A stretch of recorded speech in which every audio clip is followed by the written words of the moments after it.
diante de mim, se diante de você, o mar não se abrir, Deus vai nos fazer caminhar por sobre as águas.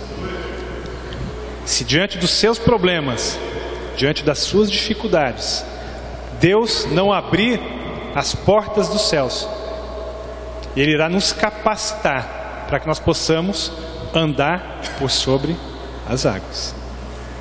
Aqui estão inúmeros pedidos de oração, fora aqueles que não escrevem, fora aqueles que vivem os seus problemas sem declarar aqui para a igreja.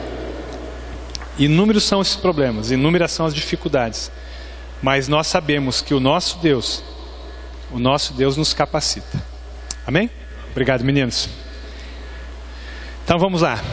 Abra sua Bíblia na primeira carta de Paulo aos Coríntios, capítulo 1. 1 Coríntios 1, nós vamos ler do verso 17 ao 18. O título dessa mensagem de hoje é Para que outros possam viver.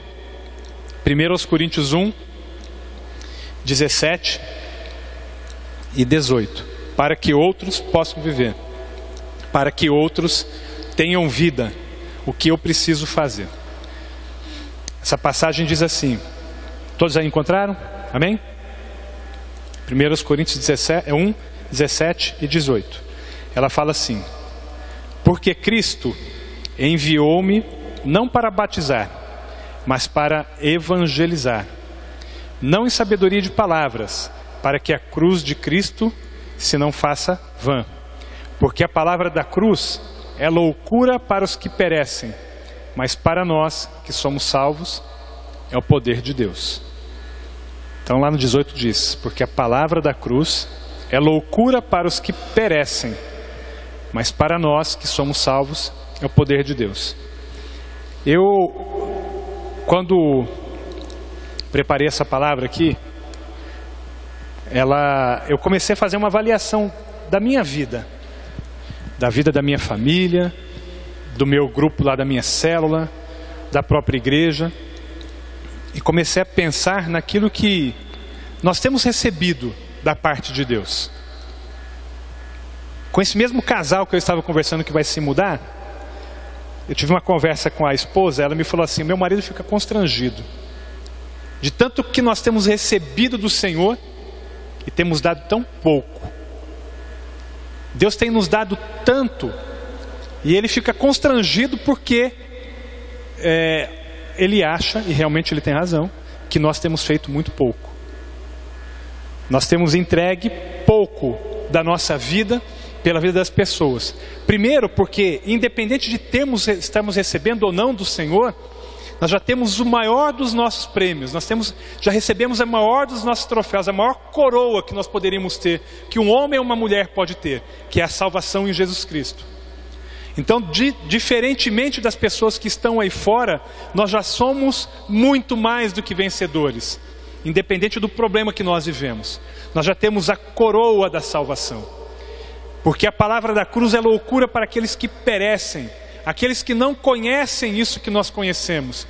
Eles acreditam que vivem em liberdade, que vivem bem, mas não sabem o que é viver bem. E eu comecei a fazer uma análise daquilo que nós temos tido enquanto família, enquanto casa. Eu tenho viajado com a Rosana, eu me casei, agora mês que vem, mês de março, eu completo 24 anos de casado. Quando eu me casei, eu tinha 2 empregos, eu trabalhava das 7 da manhã até as 11h30 da noite, a Rosana trabalhava, a Renata era pequenininha, tinha 8 anos, a Juliana tinha 4, a gente morava nos fundos da casa do meu sogro, uma vida difícil, eu devendo demais, eu devia muito, eu vivi 19 anos de aluguel, foi uma vida difícil, uma vida complicada. Aí a semana passada eu fui para São Paulo, e aí eu já fui no meu carro, o meu carro tem sem parar, então passava no pedágio. Aí eu falei para a Rosana, como Deus é bom. Para quem veio do nada, para quem não tinha nada. O que eu tinha quando eu me casei era um monte de dívida. Quando eu me casei, o que eu tinha era nada. Eu devia, então o salário que eu recebia, eu pagava minhas dívidas para o agiota. Acho que eu já contei essa história aqui. O salarinho que a Rosana recebia, ela me ajudava. Eu fumava, a Rosana me ajudava a comprar meu cigarro. eu trabalhava em 2 lugares, eu pegava um ônibus, a Rosana que pagava, e o arroz, o feijão e a comida, e quem cuidava das crianças era meu sogro e minha sogra. E eu vivi dessa mesma forma assim por muitos e muitos anos. Aí saí da minha cidade, lá de Mogi das Cruzes, fui morar em Sorocaba, vivi um tempo de fartura, foi um tempo maravilhoso. De repente veio o plano Collor. Afundei de novo. Eu vivia um tempo onde eu fazia compra em 4, 5 supermercados, o salário aumentava. Não era assim, Clebão? 80% de um mês para o outro. A gente fazia uma compra nesse mês aqui, só o reajuste salarial pagava, os mais velhos vão se lembrar, pagava aquilo tudo, então a gente vivia um tempo de fartura. Aí no plano Collor, aí realmente fartou mesmo. Aí começou a fartar. Já não tinha mais fartura, aí tinha farta. E foi um tempo difícil. De lá para cá, mudando, saí de Sorocaba, voltei para minha cidade, morei numa casa de aluguel, saí daquela casa, mudei para outra. Aí saí de lá, voltei para o meu sogro, do meu sogro fui para Jundiaí, vivi em Jundiaí. Foi um tempo muito difícil. Não que hoje esteja muito melhor, não que hoje esteja muito diferente, mas é diferente porque eu já tenho a Cristo. Aí eu, com a Rosana, passei o primeiro pedágio, eu falei para ela, olha que Deus maravilhoso. É o nosso carro, que nós não tínhamos. Eu hoje passo confortavelmente, com o meu ar-condicionado ligado. Passo pelo pedágio, vai ser descontado depois. Posso parar, comer no posto de gasolina, tomar meu café. Então eu comecei a olhar para a minha vida, ver a minha casa, ver as crianças e ver tudo aquilo que Deus tem feito pela minha vida. E comecei a me questionar, o que eu tenho feito, ou o que nós temos feito, ou o que nós precisamos fazer para que as pessoas possam viver essa mesma alegria que nós temos.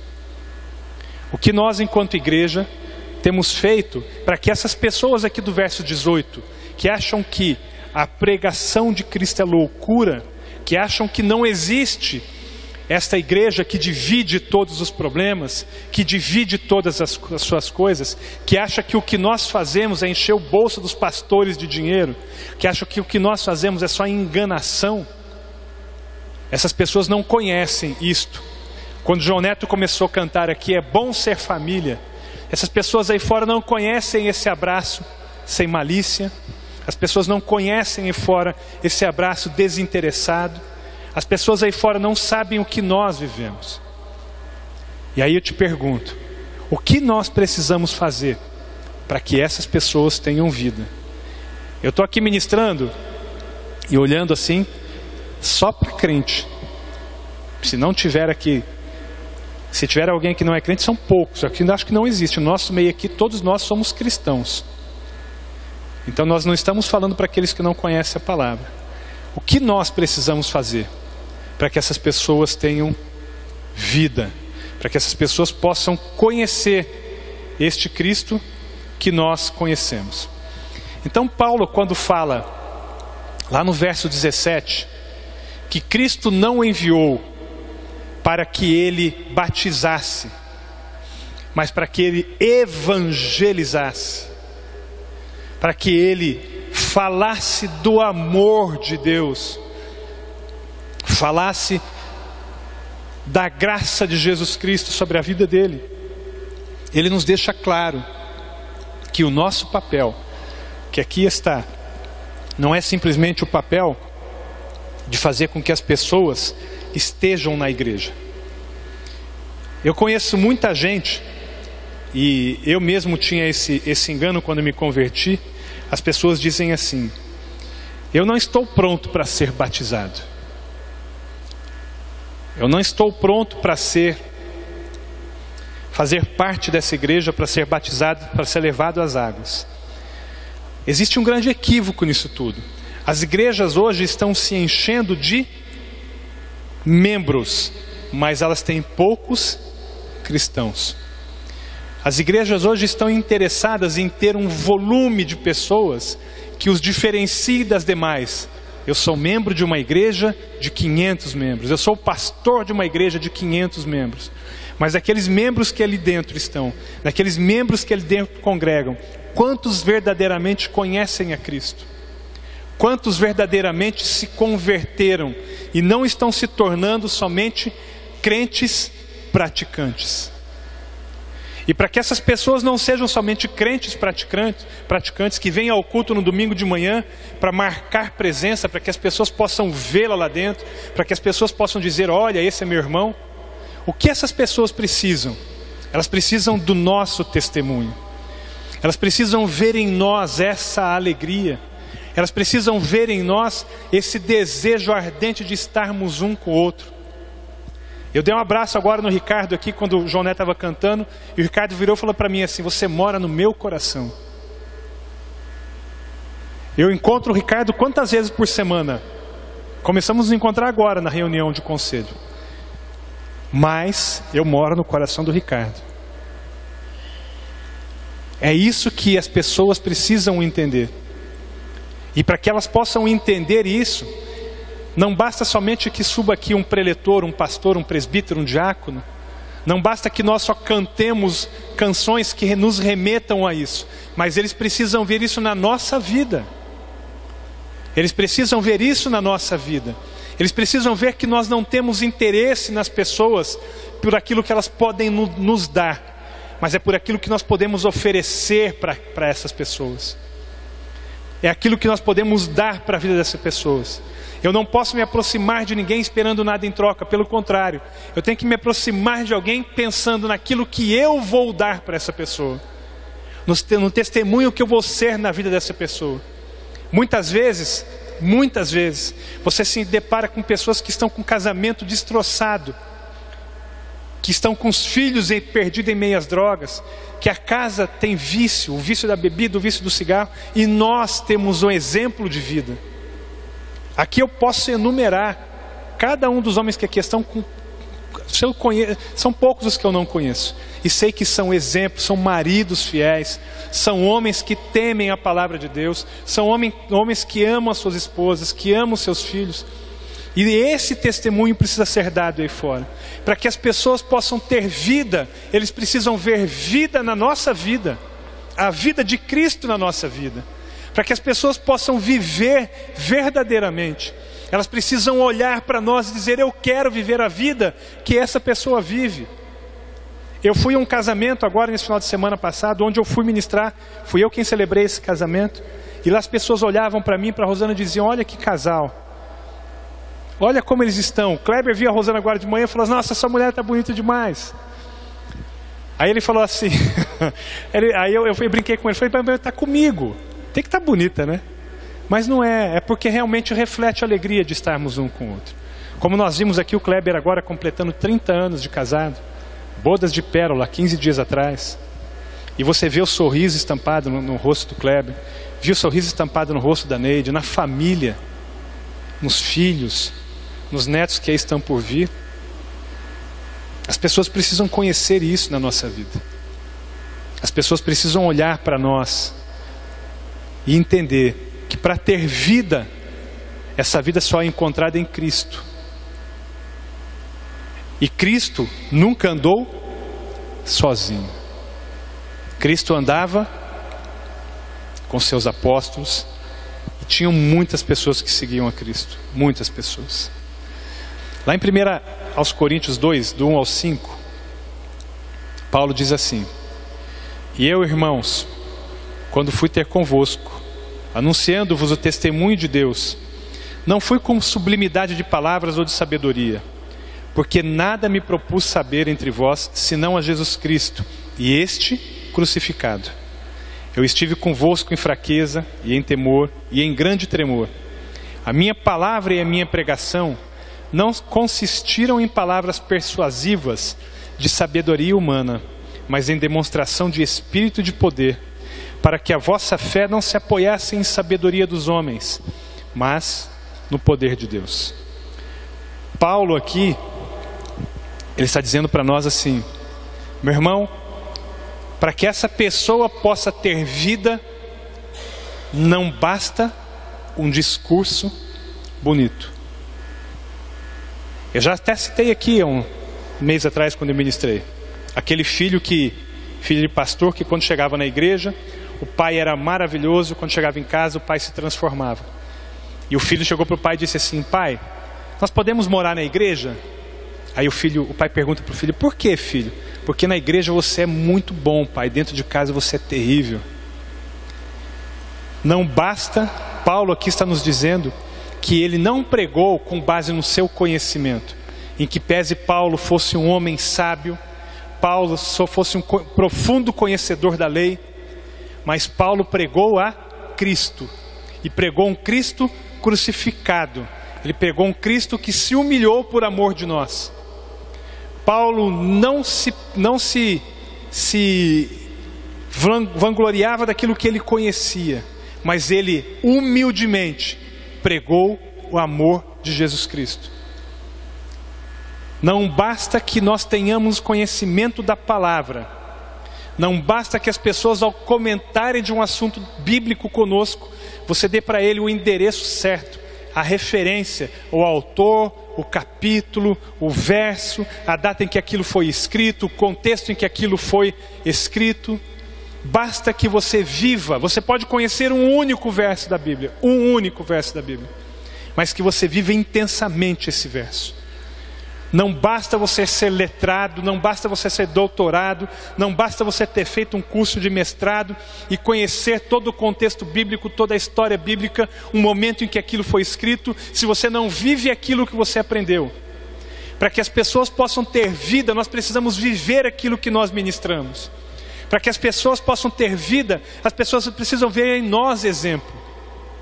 Eu todas as vezes que eu ministro, eu não me envergonho de dizer que eu não tenho conseguido viver todas as coisas que eu tenho visto. Eu me exponho sempre. Por quê? Porque eu preciso ser transformado. Eu preciso ser mudado. Eu tenho sido grandemente mudado. Quando era o Kleber que falou aqui agora há pouco, não sei se foi o Kleber, se foi o João, a Rosana até falou assim, esses são os velhos tempos. Foi o Kleber que comentou. Ele falou que o camarada vai chegar em casa mais tarde, não avisava nem nada. Eu fiz isso. A Rosana até falou, velhos tempos da nossa vida.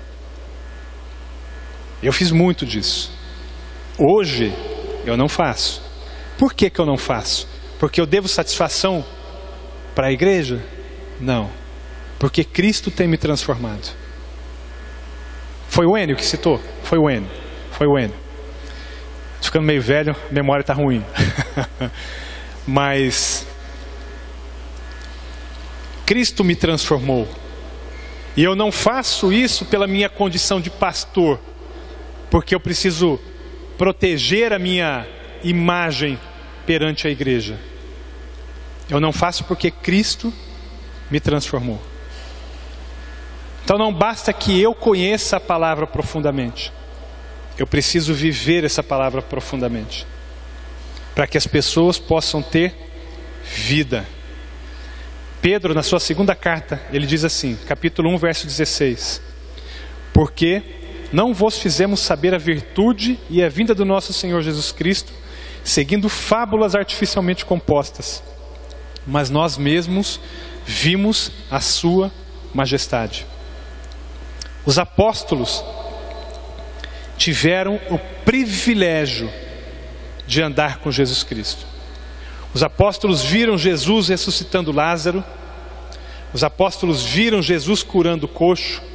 Os apóstolos viram Jesus curando o cego. Os apóstolos viram Jesus acalmar os mares. Os apóstolos viram Jesus fazendo Pedro andar por sobre as águas. Nós não vimos. Nós não estivemos pessoalmente com Jesus Cristo. Mas Hebreus 11:1 diz: a fé é o firme fundamento das coisas que se esperam, mas das coisas que não se veem. Jesus Cristo nos deixou todos os evangelhos escritos. Jesus Cristo, ao subir, nos deixou o seu Espírito. E nós temos sido grandemente abençoados. Quem do nosso meio aqui já viu ou ouviu falar de um milagre, de cura? Quem viu? Ninguém. Muita gente viu. E nós não vimos Jesus Cristo face a face. Nós precisamos dar esse testemunho. Nós precisamos entender que as pessoas aí fora, eu tenho falado isso sempre, têm morrido. As pessoas aí fora têm morrido. O verso 18 diz que aqueles que perecem porque não conhecem a verdade. Para que as pessoas possam ter vida, nós somos um instrumento. Deus nos escolheu. A pregação aos olhos do mundo é loucura. As pessoas perguntam, já me perguntaram, por que, se Deus, tendo todo o poder que tem, Ele não salvou a todos de uma única vez? Por que Ele foi escolher vocês, crentes, para ficar aí pregando nas praças, para ficar mandando gente lá para a China, para a Índia, correndo risco, passando fome? Por que vocês precisam abrir igrejas, se Deus poderoso do jeito que é, podia ter salvo a todos de uma única vez? Por que as pessoas não compreendem? Ontem eu estava vendo aqui no Facebook, eu estava vendo um debate, virou polêmica agora aquela entrevista da Marília Gabriela com o Silas Malafaia. Acho que vocês devem ter visto, ou pelo menos ter ouvido falar. E o pastor Silas Malafaia, ele fala que ele se apega lá em Levítico, em Números, em Levítico, para poder falar sobre a homossexualidade. E aí alguém pergunta para ele assim, mas lá em Levítico fala da lei do olho por olho, dente por dente. Então, se eu defendo que não pode haver o sexualismo em Levítico, então nós também podemos matar aquele que matou? Podemos cortar a mão daquele que roubou? E aí as pessoas começam a buscar subterfúgios, começam a buscar entendimento para que possa ser o seu pecado justificado.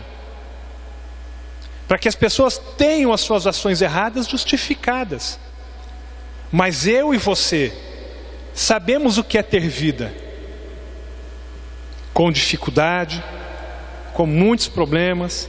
Se eu perguntar aqui para cada um de vocês, todos vocês vão me dizer que vocês têm problemas, como eu também tenho os meus. Mas nós temos vida.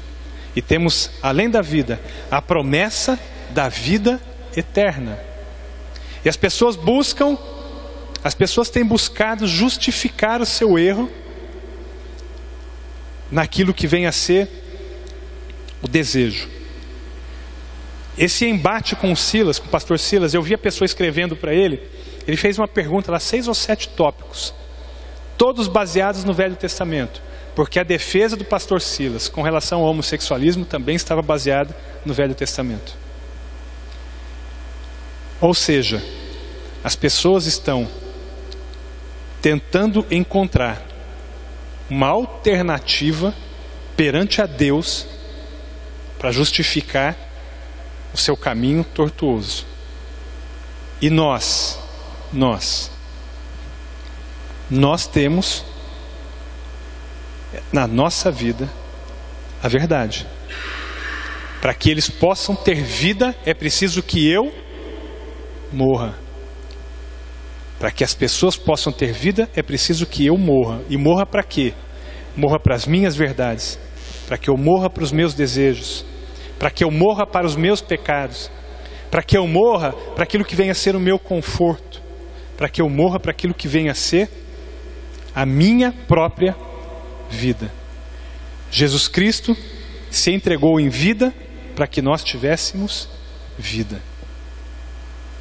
E nós não vamos conseguir, Igreja do Vigilato, fazer com que as pessoas tenham vida se nós continuamos tendo a nossa vida. O que eu quero dizer com isso? Enquanto eu estiver fechado dentro da minha casa, com a minha família, parte dela está aqui, vivendo os meus problemas, vivendo as minhas dificuldades, e não sendo testemunho para ninguém, o mundo vai continuar morrendo ao nosso redor. Eu fui nesse casamento sábado passado, onde eu ministrei, e lá estava grande parte da minha família, por parte da minha mãe. E ao terminar, eu sou o neto mais velho, sou sobrinho mais velho, sou de uma família muito grande. Eu estava lá com os meus primos, eu tenho primo que perder, são 14 tios. E os meninos vieram falar comigo. São meninos de 12 até 40 anos de idade, eles se espelham naquilo que a gente faz. Eles não querem ser crentes. É impressionante como as coisas são. Se você chamar eles para vir para a igreja, eles vão dizer não, porque eles não querem abrir mão da vida deles. Mas eles olham para nós, não é assim, amor? E dizem assim: eu quero ser igual. Mas eles não abrem mão da vida deles. Eles não abrem mão da vida deles. Eu quero ser igual. Porque não conhecem. Eles acham que a nossa vida é uma vida careta.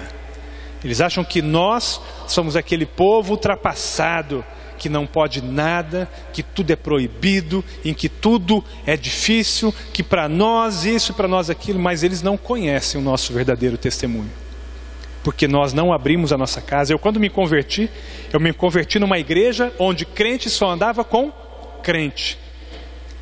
Só colocava seus filhos em escolas evangélicas, só trabalhavam em empresas onde só tinham crentes, só frequentavam lugares onde só tinham crentes, não podiam andar com outras pessoas. Ou seja, eles não serviam para nada.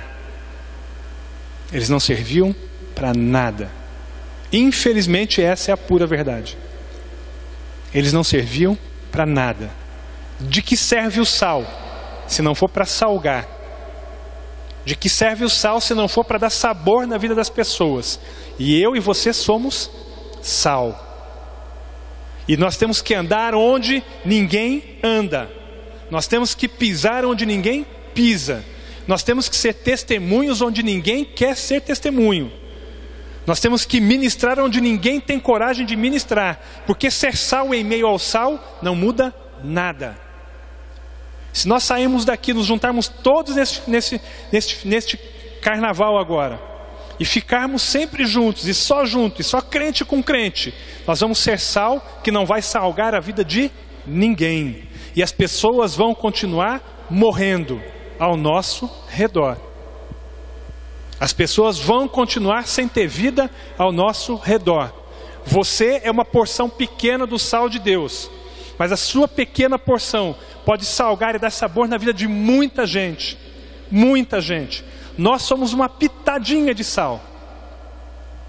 Uma pitadinha de sal. Mas vocês que cozinham aí, sabem que um pouquinho de sal a mais transforma o sabor do alimento. E nós somos este sal.